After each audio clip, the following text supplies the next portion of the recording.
sakini nan menimpu urang disayanglah baduo antah babilo bariang kacegaanyo dululah denai katokan sadunyo tentang perasaan manga udah talambe menyampaikan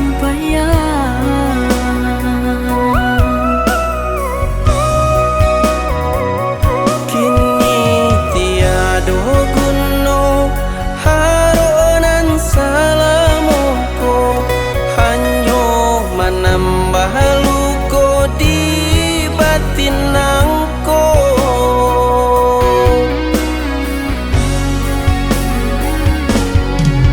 dululah denai tanyakan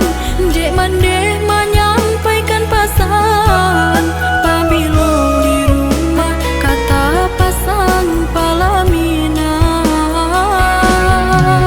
bukan denai bagu lembe karajonan nalun dape tapaso basaba manunggu hari ale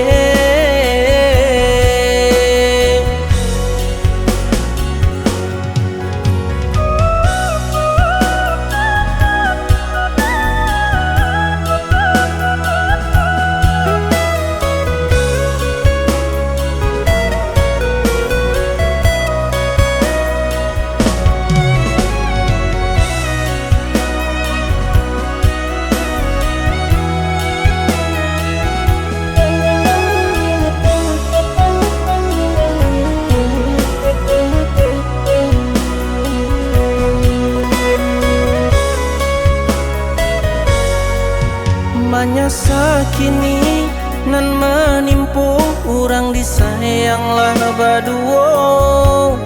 antah babilo bariang kacegaanyo dululah denai katokan sadunyo tentang perasaan manga udah talambe menyampaikan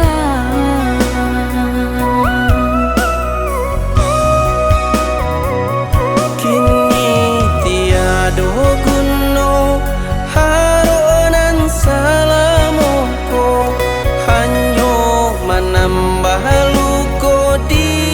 batinangko